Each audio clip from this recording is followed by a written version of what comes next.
Hi friends, welcome back to another episode of Generation Tech. My name is Alan. The battle against a rebel insurgency is oftentimes the most difficult challenge any government will face. Like a disease, the individual plague carriers might be easy to destroy, but identifying these abhorrent individuals and separating them from normal citizens is incredibly challenging, and preventing these dangerous individuals from spreading their ideology is even more difficult. In Star Wars, the Galactic Empire represented the zenith in authoritarian rule married with an all-encompassing military state. It was one of the most powerful galactic governments we had ever seen, with a galactic military that had no rival. Yet it was felled by a farm boy and a princess, along with a small group of core rebels that numbered in the thousands, not millions. And it was far from perplexing why things happened the way they did. A quick look at the Imperial reaction to the rebellion, along with the appointment of military leaders like Moff Wilhuff Tarkin, made it obvious why the Empire was eventually defeated by a much smaller rebel alliance. You see, the Empire made the mistake of thinking that they were fighting in a conventional war, while the rebellion understood that this was a war about ideas. Today, we look at a 4-step program that the Empire could have employed to effectively combat the Rebel Alliance. The rebellion wasn't always a unified group of fighters. Before the Rebel Alliance, there was the Alliance to Restore the Republic, made up of a variety of different rebel cells with widely varying political and military interests. What the Empire failed to realize was that these rebel cells weren't natural allies to one another. You had groups that were extremely militant and violent, like Saw Gerrera's partisans, whose core fighters were hardened veterans that first cut their teeth against the Separatist droid army on Onderon during the Clone Wars. Their sole purpose was to destroy military and strategic resources of the Empire, no matter the cost, even if that meant massive civilian casualties. Saw's partisans was, for all intents and purposes, a terrorist organization. Then you had leaders like Senator Mon Mothma, who was more level-headed and, after exhausting all political options through the Galactic Senate, had decided to carry out an armed resistance against the Empire. Senators like Tiana Pamlo of Taurus had an even more reserved approach to resisting the Empire, for fear that her constituents would suffer from retaliations from the Empire. Then you had elements of the Mon Calamari Royal Navy, who had fled their home planet under the leadership of Admiral Raddus. A military-minded individual, Raddus wanted to meet the Empire on the battlefield. Before the Battle of Scarif, this loose coalition of rebel cells were hardly united and still all pursuing their own individual battles against the Empire. Then, there were also other fringe groups like the Cloud Riders, who weren't associated at all with the Rebel Alliance and were fighting symptoms of the Imperial rule in their own way. Some groups like the Free Ryloth movement were more focused on regional issues and only aligned themselves with the wider Rebel Alliance when they shared the same goals. And that was the real truth about the Rebel Alliance. In the earlier days, they were just a motley rabble of resistance fighters, all with their own motives. It was mainly through the Empire's classification of these groups as one entity and their increasingly harsher methods of repression that the rebellion would become more united. As they felt more pressure from the Galactic Navy and intelligence services, they began sharing resources and information in order to survive. The construction of the Death Star and the destruction of Alderaan would solidify the unity of the Rebel Alliance, turning them into a true opposition and military threat. The best strategy the Empire could have taken in the earlier days of the insurgency was figuring out what each group represented and what their motives were. But most of the Imperial command severely underestimated the threat that these groups posed and saw little reason to do any research about who they actually were. A quick search could have revealed that many of the rebel fighters were actually former Separatist Alliance fighters who had served under the Confederacy of Independent Systems and still naturally harbored ill feelings against the Republic, and most likely would have been uncomfortable serving with former Republic senators who had fought against them in the Clone Wars. But of course, the Empire was way too arrogant and confident in their own abilities to actually devote any of their time to studying their enemies. They could have quickly realized that the Rebel Alliance had many of their own internal problems. It was the same sort of mess that pro-Syrian regime forces exploited in the last half-decade during the Syrian Civil War. Amidst all the confusion, there were several different factions fighting against the Syrian regime, ranging from the Kurds to ISIS to a variety of Arab militias that were backed by a variety of foreign powers. In the end, the Syrian regime was careful to not allow these factions all to unite against them, which ultimately is one of the major reasons why they have survived.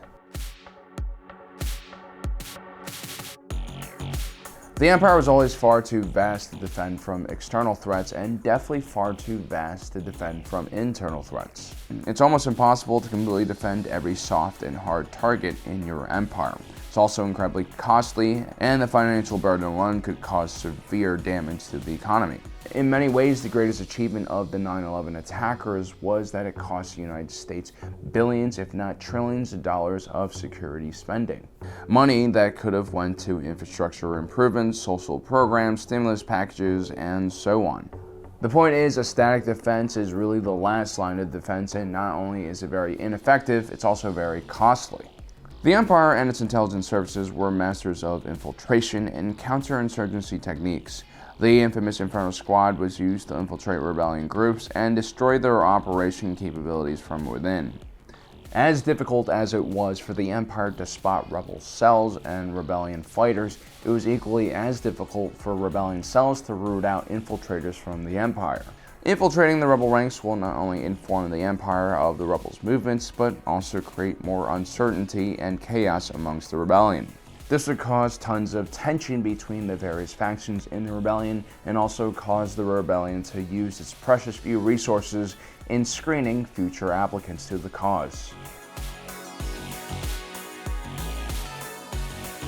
But the real damage that groups like Inferno Squad could cause against the rebellion was by creating false flag attacks. Groups like the Partisans, with their careless attacks against civilian targets, were one of the greatest assets the Empire had when fighting against the rebellion. Terrorist attacks against imperial cities usually created strong support for the Empire and its actions against the rebellion. As corrupt and ill-managed as some regions of the Empire were, any kind of unprovoked attack against civilians usually justified any kind of imperial action.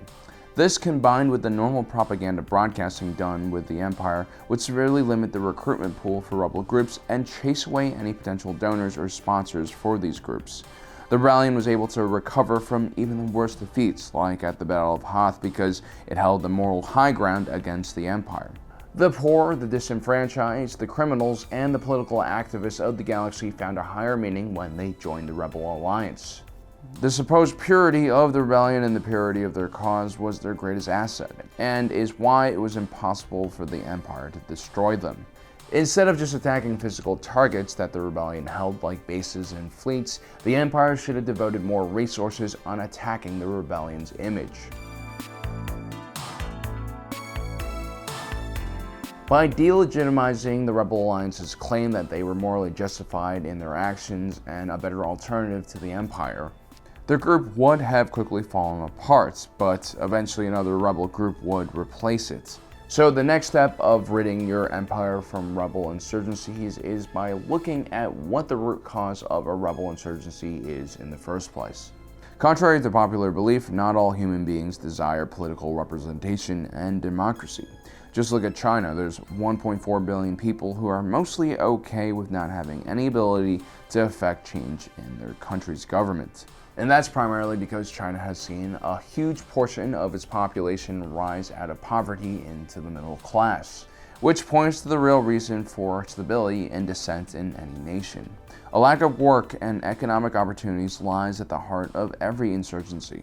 The Empire was a fiscal military state, and during the rapid rise of the Imperial Navy and Army, many worlds with diverse economies were transformed overnight to serve the Imperial military-industrial complex. While those who were still connected to the military and military-industrial complex still had comfortable and easy lives, several different industries were usually destroyed on these planets overnight. This caused huge amounts of unemployment and poverty across the galaxy. It's much harder for a man or a woman with a steady paying job and family to feed to join an armed resistance than, say, someone like Jin Erso, a criminal without any sort of formal education, or Shurut Imwe and Baze Malbus, two guardians who no longer had anyone to guard. In pursuit of security and order, the Empire actually did the opposite by exploiting entire planets for their resources and then enslaving entire races for cheap labor. As Imperial citizens like Han Solo scrounged in the sewers of Corellia like rats, the corrupt Moffs and Imperial leaders of the region dined like kings and queens and received large bribes for issuing big government contracts to different companies. Instead of spending so much resources on creating a superweapon, the Empire should have instead focused on reforming and opening up the heavily controlled Imperial economy and eliminating corruption. Palpatine adopted a chaotic mess when he transitioned the Galactic Republic into the Galactic Empire. But instead of trying to fix root problems causing the bureaucratic gridlock that plagued the Senate and Republic, Palpatine tried to control it with force and beat it into submission. And that's also how Palpatine attempted to deal with the Rebel Alliance, by using a hammer that was the Imperial Navy. This is far removed from the Palpatine we all knew from the Clone Wars and prequel era. A cunning man who subtly maneuvered around his opponents, planting seeds of doubt and dissent that would eventually destroy the Republic. But that was perhaps the nature of the man, a Sith who was only able to destroy and therefore ill-suited to run an empire. Well guys, there you have it. That's my 4-step program that would allow the Empire to completely destroy the rebellion. Let me know in the comment section below what you think, and don't forget to subscribe, hit that notification button down below so you don't miss out on the rest of our awesome content. As usual, thanks for joining us today. If you're watching this, you are Generation Tech.